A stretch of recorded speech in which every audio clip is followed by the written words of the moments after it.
Lección número 15. La penitencia. En la mayoría de los lugares, la cola para acercarse al confesionario es sorprendentemente corta, y en la mayoría de las parroquias las católicas pueden recibir ese sacramento de la reconciliación sin tener que esperar. Pero, ¿de dónde viene esta práctica? Y, si es tan buena, ¿por qué tan pocas personas la aprovechan? ¿Puede un sacerdote perdonar los pecados? Encontrarán las respuestas a estas y otras preguntas en la lección número 15 del audio curso Lukat, la penitencia.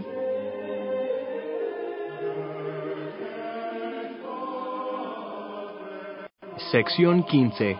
El sacramento de la penitencia. 1. Su presuposición, el pecado. El sacramento del perdón de los pecados presupone que los pecados son perdonados. ¿Qué es el pecado? El significado es bastante sencillo. El pecado no es algo vago como olvidarse del amor de Dios o no apreciar los dones de Dios. El pecado es algo específico y concreto, desobediencia a los mandamientos de Dios. No es un lapso sentimental como falta de aprecio o lapso mental como el olvido. Es un lapso moral, una libre elección de la voluntad. El pecado debe ser admitido para que sea perdonado. No se nos pueden perdonar pecados que no confesemos y de los que no estemos arrepentidos. Cuando los fieles de Cristo se esfuerzan por confesar todos los pecados que recuerdan, no se puede dudar que están presentando ante la misericordia divina para su perdón todos los pecados que han cometido. Quienes actúan de otro modo y caen conscientemente algunos pecados, no están presentando ante la bondad divina nada que pueda ser perdonado. Porque si el enfermo se avergüenza de descubrir su llaga al médico, la medicina no cura lo que ignora. Ver Catecismo 1456.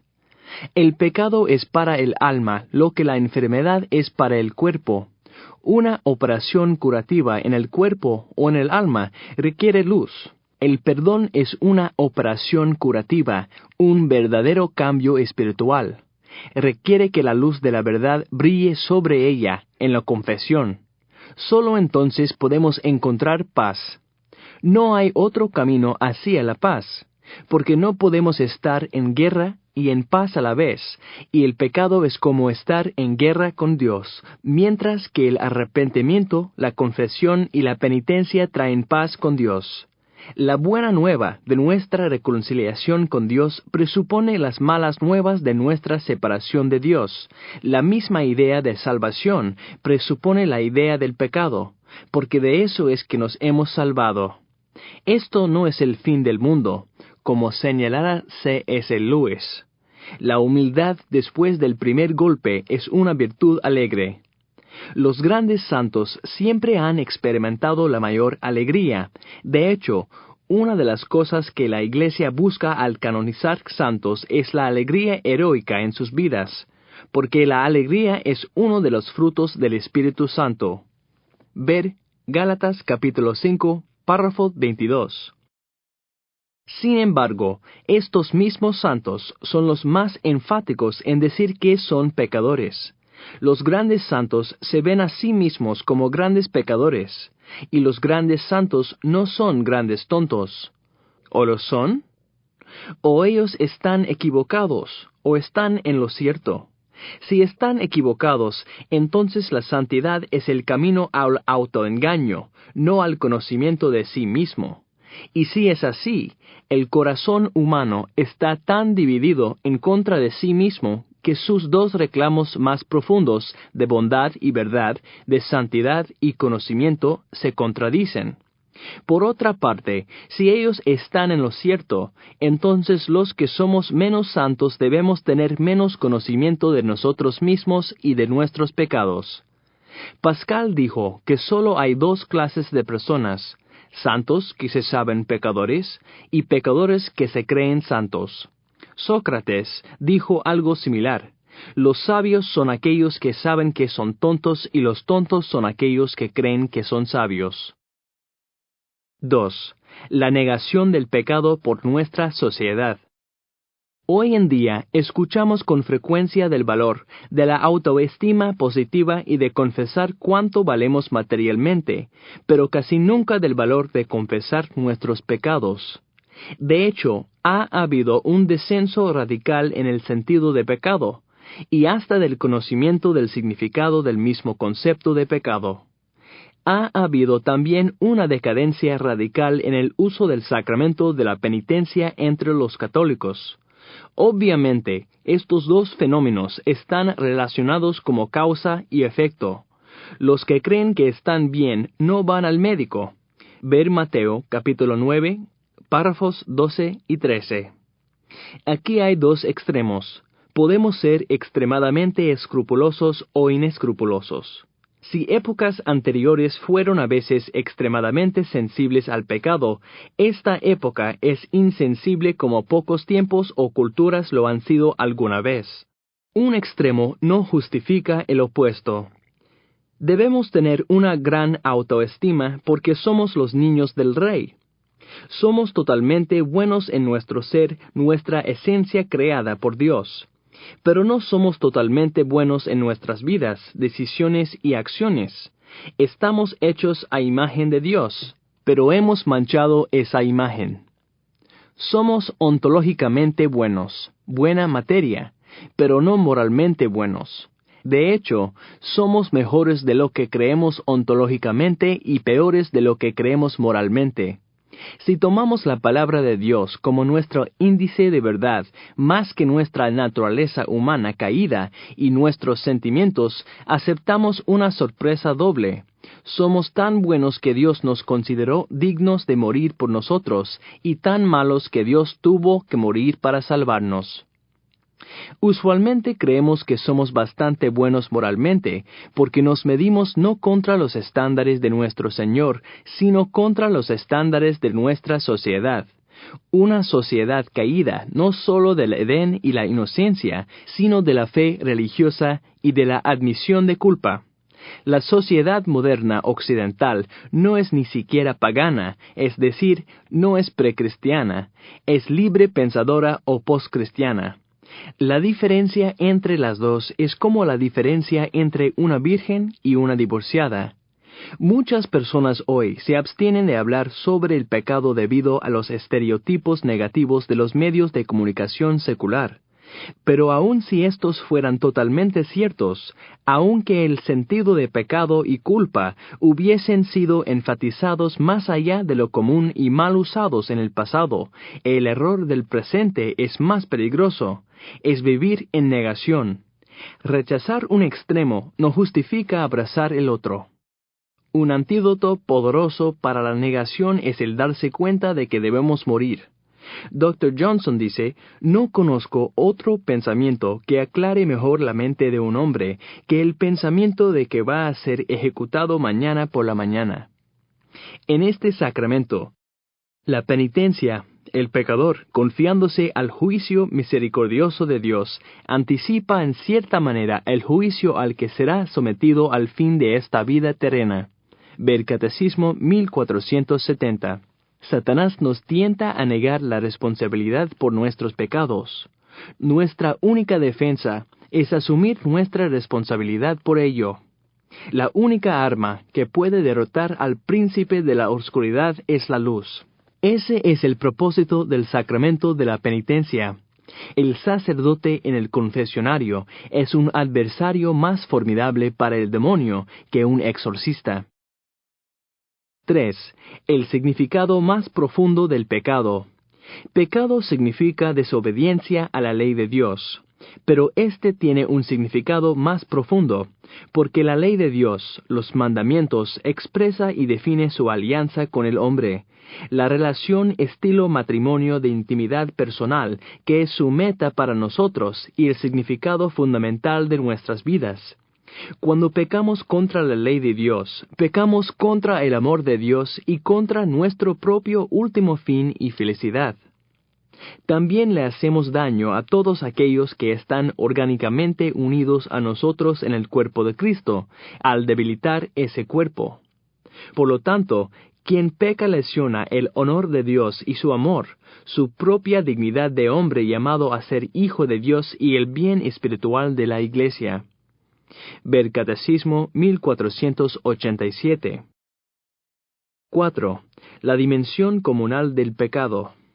El pecado es, ante todo, ofensa a Dios, ruptura de la comunión con Él. Al mismo tiempo, atenta contra la comunión con la Iglesia.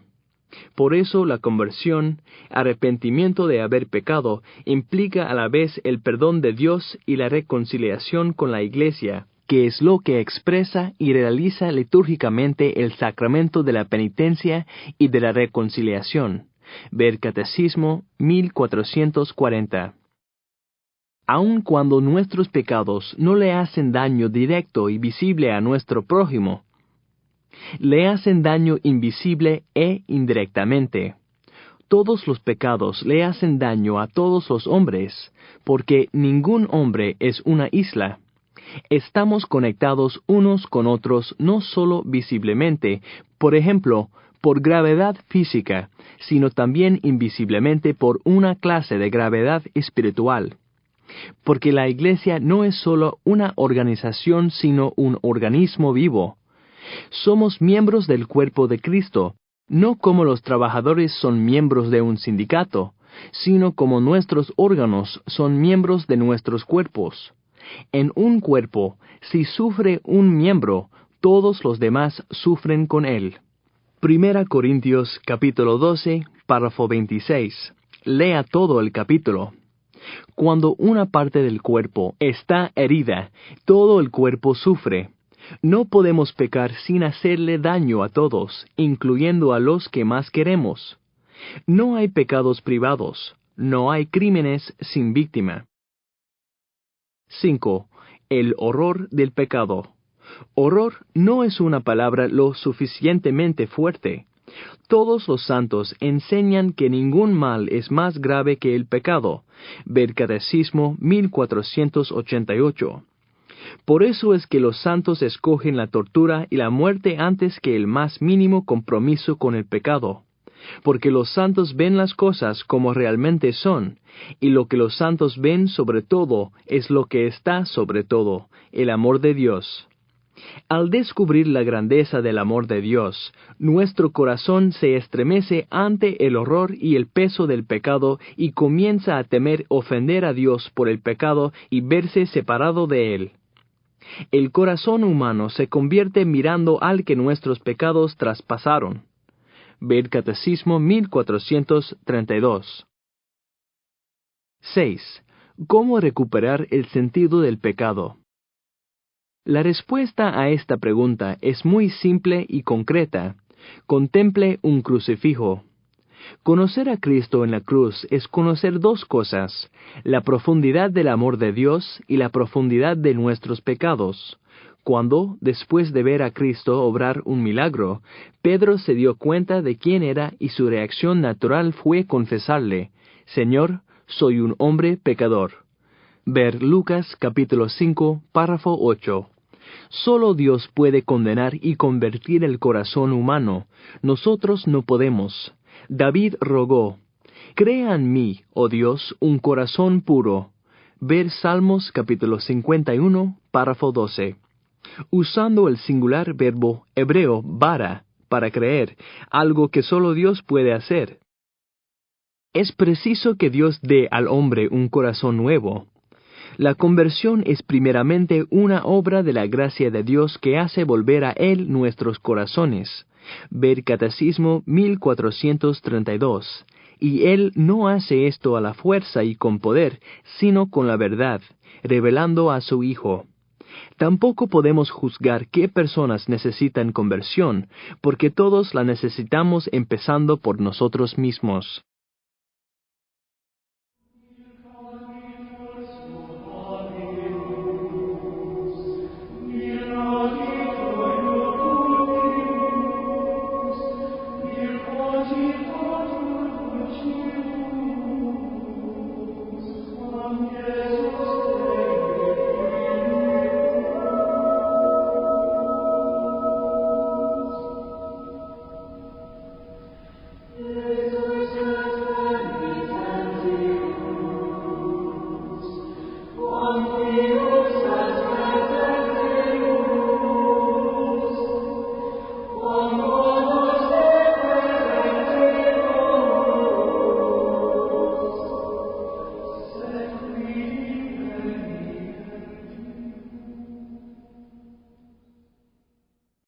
7. El significado de conversión y arrepentimiento. Conversión y arrepentimiento significan esencialmente lo mismo. Conversión no significa solamente cambiar de afiliación religiosa, significa literalmente un viraje, virar nuestro corazón, voluntad y vida hacia Dios. Y arrepentimiento no significa simplemente sentirse apenado o con remordimiento. La penitencia interior es una reorientación radical de toda la vida, una conversión a Dios, una ruptura con el pecado, el deseo y la resolución de cambiar de vida con la esperanza de la misericordia divina y la confianza en la ayuda de su gracia. Ver Catecismo 1431. 8. La necesidad de conversión continua. El mensaje de Jesús se sintetiza en dos palabras: arrepiéntete y cree. Ver Marcos capítulo 1, párrafo 15. Estas son las dos partes de la conversión, la negativa y la positiva. La conversión empieza en el bautismo. El bautismo es el lugar principal de la conversión primera y fundamental. Por el bautismo que se renuncia al mal y se alcanza la salvación, es decir, la remisión de todos los pecados y el don de la vida nueva. Ver Catecismo 1427. Pero la conversión no termina con el bautismo. Es un proceso progresivo porque es una necesidad constante. La llamada de Cristo a la conversión sigue resonando en la vida de los cristianos. Esta segunda conversión es una tarea ininterrumpida para toda la Iglesia que recibe en su propio seno a los pecadores y es santa al mismo tiempo que necesitada de purificación constante. Ver Catecismo 1428. San Ambrosio dice acerca de las dos conversiones que, en la Iglesia, existen el agua y las lágrimas, el agua del bautismo y las lágrimas de la penitencia. Ver Catecismo 1429. 9. La necesidad psicológica de la confesión. La confesión de los pecados, incluso desde un punto de vista simplemente humano, nos libera y facilita nuestra reconciliación con los demás. Por la confesión, el hombre se enfrenta a los pecados de que se siente culpable, asume su responsabilidad y, por ello, se abre de nuevo a Dios y a la comunión de la Iglesia. Ver Catecismo 1455. Muchos protestantes se están dando cuenta de la necesidad de la confesión, porque no solo se necesita objetivamente para vivir en la verdad, sino también subjetivamente, a nivel de la psicología humana. Todos necesitan sacarlo para afuera o descargar. Más aún, todos necesitan escuchar y saber que han sido perdonados, idealmente, por la palabra autorizada del sacerdote de la Iglesia de Cristo contra quien han pecado. Las palabras sanadoras no son olvídalo, sino perdónalo. Necesitamos que nuestros pecados sean perdonados, no solo olvidados, admitido, no negado. El perdón y la paz vienen de la confesión. 10. Los nombres de este sacramento. Existen por lo menos 5 nombres para este sacramento, cada uno de los cuales corresponde a un aspecto esencial de este. 1. Se le denomina sacramento de conversión porque realiza sacramentalmente la llamada de Jesús a la conversión, la vuelta al Padre, del que el hombre se había alejado por el pecado. Ver Catecismo 1423. 2. Es llamado sacramento de la confesión, porque la declaración o manifestación, la confesión de los pecados ante el sacerdote, es un elemento esencial de este sacramento. Ver Catecismo 1424. 3. Se le denomina sacramento de reconciliación, Ver Catecismo 1424, porque los penitentes obtienen de la misericordia de Dios el perdón de los pecados cometidos contra Él y, al mismo tiempo, se reconcilian con la Iglesia, a la que ofendieron con sus pecados. Ver Catecismo 1422. Tal reconciliación con Dios tiene como consecuencia, por así decir, otras reconciliaciones que reparan las rupturas causadas por el pecado. El penitente perdonado se reconcilia consigo mismo en el fondo más íntimo de su propio ser, en el que recupera la propia verdad interior. Se reconcilia con los hermanos agredidos y lesionados por él de algún modo. Se reconcilia con la Iglesia. Se reconcilia con toda la creación. Ver Juan Pablo II y el Catecismo 1469. 4. Se denomina sacramento de la penitencia.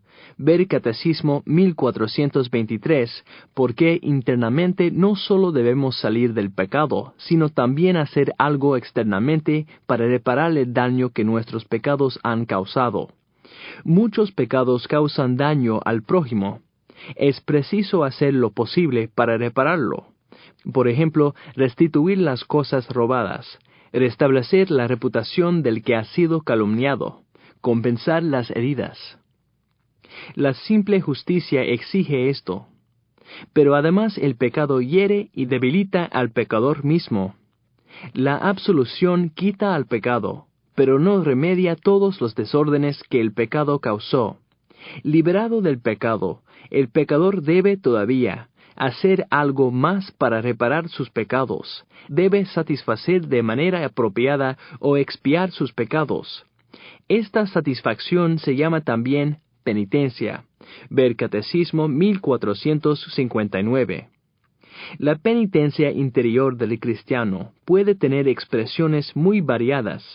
La Escritura y los padres insisten sobre todo en tres formas: el ayuno, la oración, la limosna, que expresan la conversión con relación a sí mismo, con relación a Dios y con relación a los demás.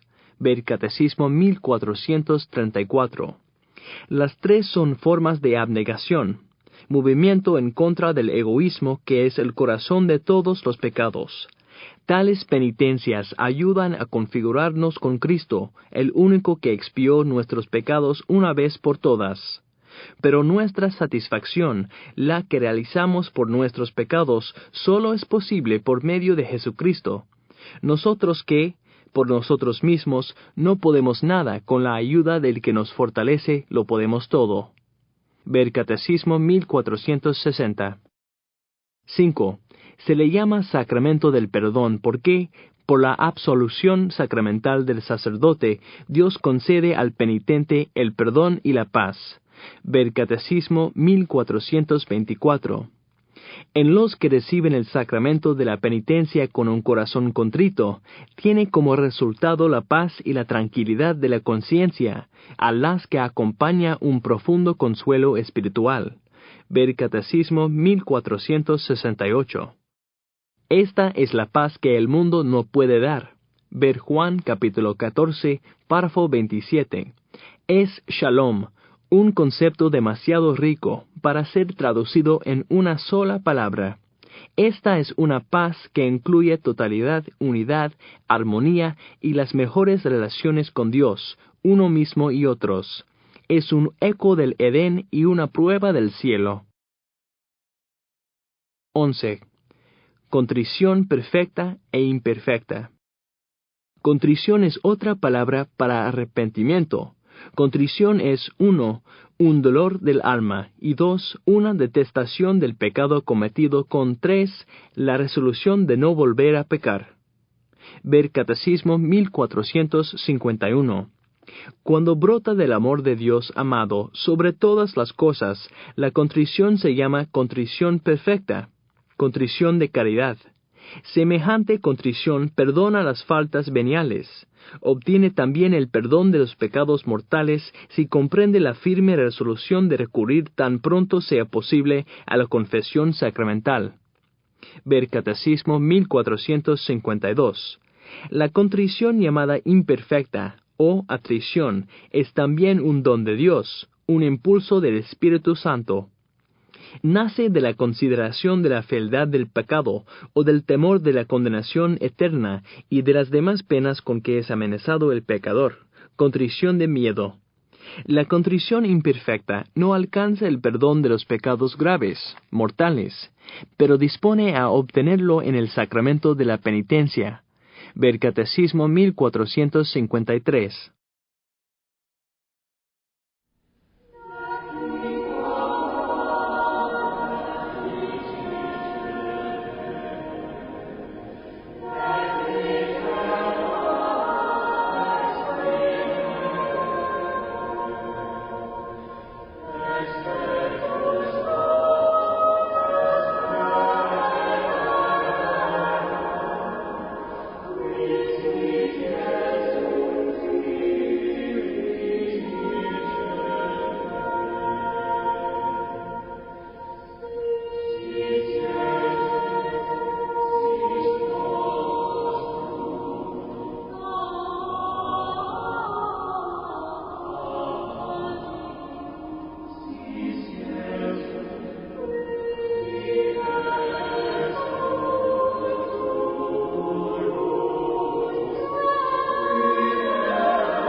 La necesidad de confesar los pecados al sacerdote.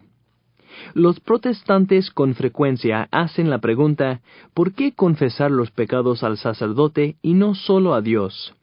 Lo que se cuestiona aquí no es tanto el sacramento de la penitencia como el de las sagradas órdenes. Y la respuesta es que a través de las Escrituras el perdón de Dios ha sido siempre por una mediación. En el Antiguo Testamento, el perdón de Dios era mediado por el sumo sacerdote y la víctima propiciatoria, un cordero. En la fiesta hebrea del Yom Kippur, el día de la reconciliación. En el Nuevo Testamento, este fue mediado por Cristo en la cruz, la culminación de todos estos símbolos del Antiguo Testamento. Y luego fue mediado por su encargo a sus apóstoles. A quienes perdonéis los pecados, les quedan perdonados. A quienes se los retengáis, les quedan retenidos. Ver Juan capítulo 20, párrafo 23. Puesto que Cristo confió a sus apóstoles el ministerio de la reconciliación, los obispos, sucesores y los presbíteros, colaboradores de los obispos, continúan ejerciendo este ministerio. En efecto, los obispos y los presbíteros, en virtud del sacramento del orden, tienen el poder de perdonar todos los pecados en el nombre del Padre, y del Hijo, y del Espíritu Santo. Ver Catecismo 1461. El hecho de que Cristo hizo que el perdón esté al alcance de nosotros tan concretamente por medio de la confesión al sacerdote es un signo sacramental de su presencia concreta. Él, el único que perdona los pecados, está tan realmente presente como lo está su sacerdote.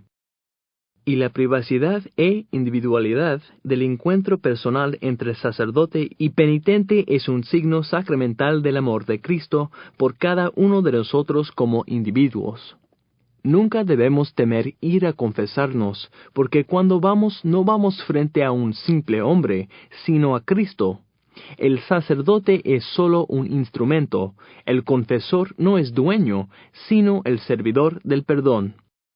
Ver Catecismo 1466. 13. La autoridad del sacerdote para perdonar pecados. Solo Dios perdona los pecados.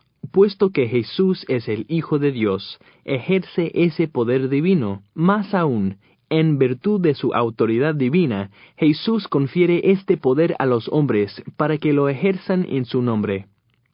Ver Catecismo 1441. Al hacer partícipes a los apóstoles de su propio poder de perdonar los pecados, el Señor les da también la autoridad de reconciliar a los pecadores con la Iglesia. Esta dimensión eclesial de su tarea se expresa particularmente en las palabras solemnes de Cristo a Simón Pedro: «A ti te daré las llaves del reino de los cielos, y lo que ates en la tierra quedará atado en los cielos, y lo que desates en la tierra quedará desatado en los cielos».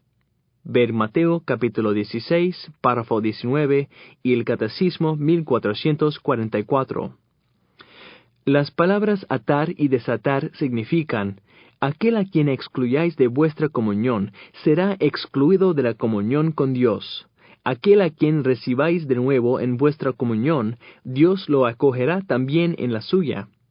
La reconciliación con la Iglesia es inseparable de la reconciliación con Dios. Ver Catecismo 1445. 14. Cómo este sacramento ha cambiado.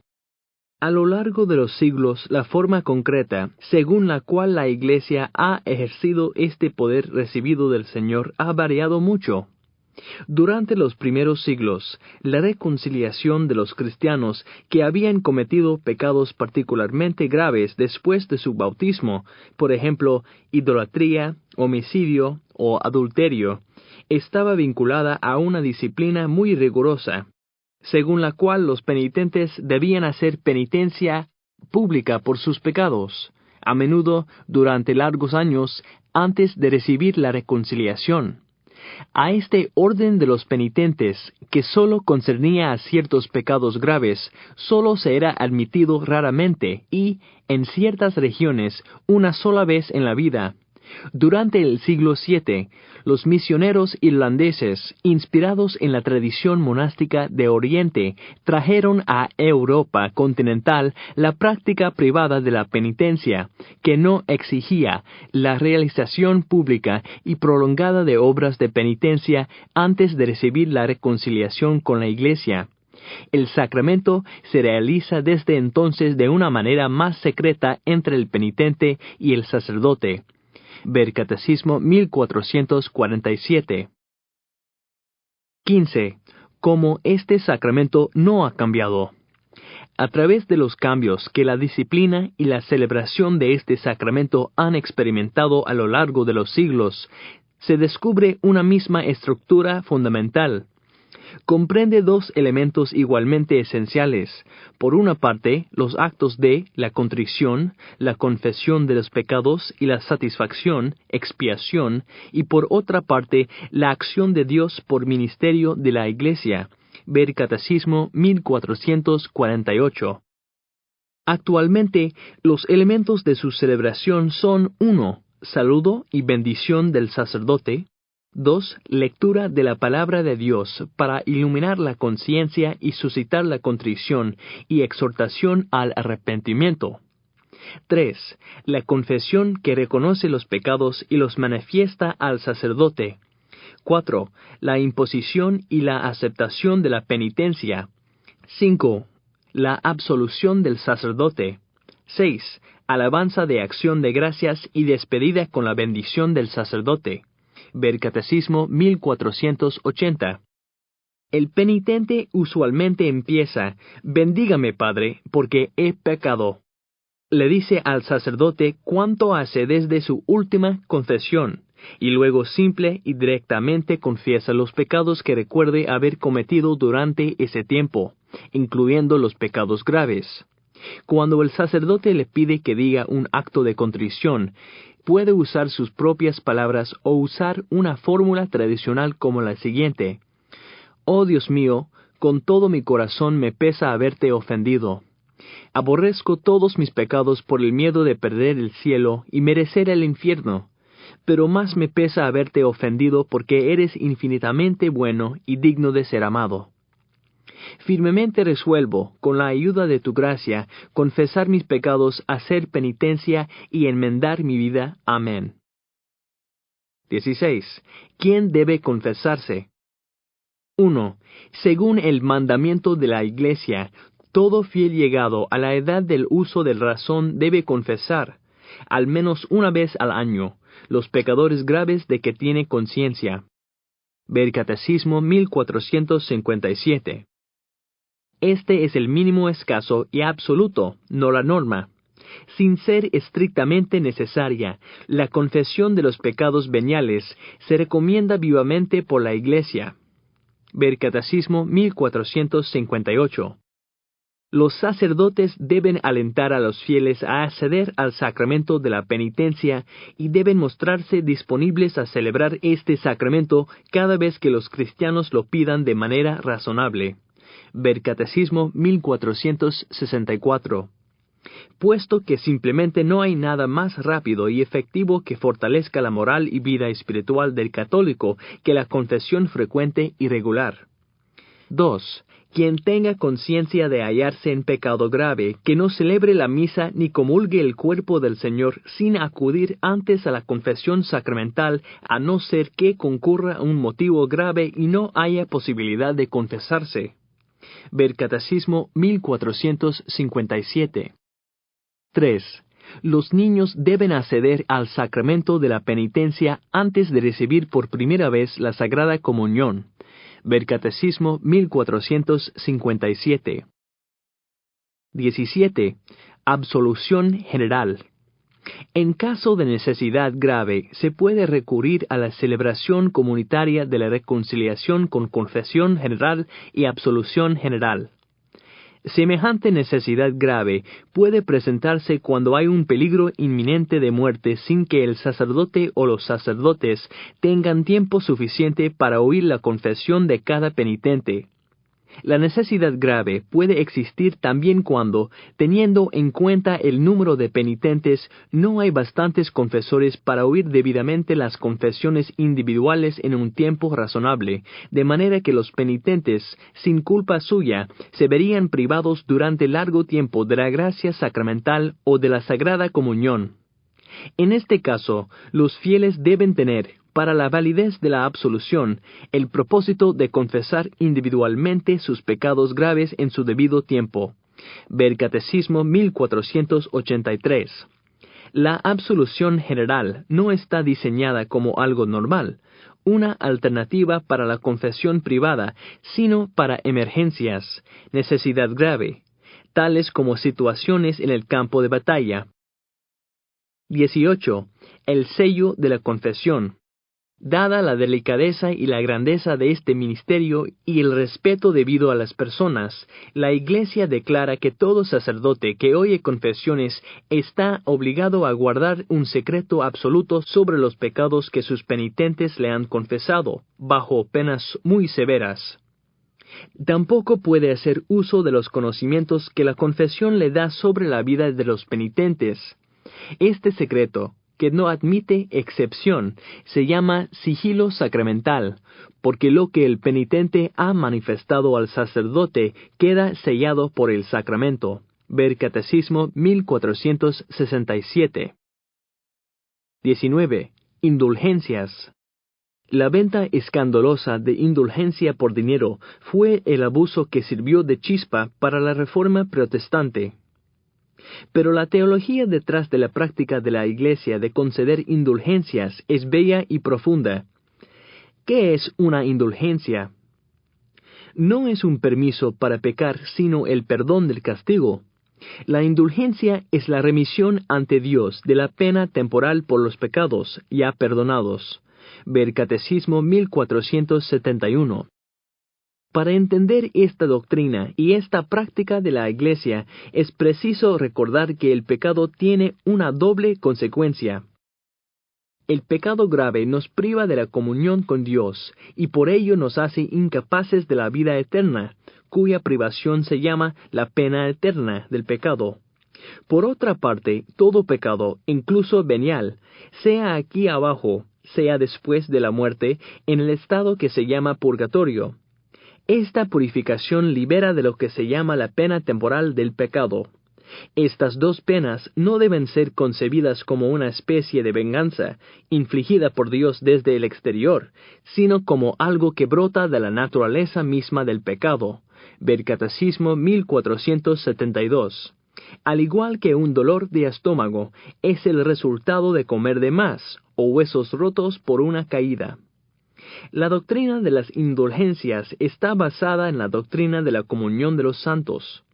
El cristiano que quiere purificarse de su pecado y santificarse con la ayuda de la gracia de Dios no se encuentra solo. La vida de cada uno de los hijos de Dios está ligada de una manera admirable, en Cristo y por Cristo, con la vida de todos los otros hermanos cristianos, en la unidad sobrenatural del cuerpo místico de Cristo. Ver Catecismo 1474. En la comunión de los santos, por consiguiente, existe entre los fieles, tanto entre quienes ya son bienaventurados, como entre los que expían en el purgatorio o los que peregrinan todavía en la tierra, un constante vínculo de amor y un abundante intercambio de todos los bienes. En este intercambio admirable, la santidad de uno aprovecha a los otros, más allá del daño que el pecado de uno pudo causar a los demás. El bien es mucho más fuerte que el mal. Así, el recurso a la comunión de los santos permite al pecador contrito estar antes y más eficazmente purificado de las penas del pecado. Ver Catecismo 1475. Estos bienes espirituales de la comunión de los santos los llamamos también el tesoro de la Iglesia. El tesoro de la Iglesia es el valor infinito e inagotable que tienen ante Dios las expiaciones y los méritos de Cristo. Ver Catecismo 1476. Pertenecen igualmente a este tesoro el precio verdaderamente inmenso, inconmensurable y siempre nuevo que tienen ante Dios las oraciones y las buenas obras de la bienaventurada Virgen María y de todos los santos que se santificaron por la gracia de Cristo, siguiendo sus pasos y realizaron una obra agradable al Padre, de manera que, trabajando en su propia salvación, cooperaron igualmente a la salvación de sus hermanos en la unidad del cuerpo místico. Ver Catecismo 1477. Dios, el Dios que es una sociedad trina de caridad, ha dispuesto que hasta nuestro perdón y salvación sea comunal y social, no aislado e individual. Nosotros nos ayudamos mutuamente a llevar nuestras cargas y cumplimos así la ley de Cristo. Ver Gálatas capítulo 6, párrafo 2, hasta el punto de ayudarnos en la salvación unos a otros.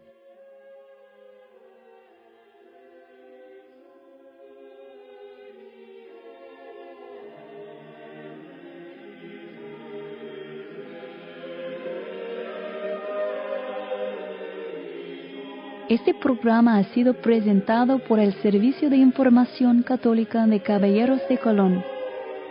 Caballeros de Colón ha crecido hasta alcanzar más de 13,000 consejos y 1.7 millones de miembros en el mundo entero. Han llamado a esta organización fraterna el brazo derecho fuerte de la Iglesia y la han elogiado papas, presidentes y otros líderes mundiales por su apoyo a la Iglesia, su participación cívica y su ayuda a los necesitados. Caballeros de Colón dona dinero y proporciona trabajo voluntario a obras de caridad. Los hombres católicos practicantes que tienen al menos 18 años son elegibles para convertirse en miembros de Caballeros de Colón. Encontrará mayor información en www.kofc.org.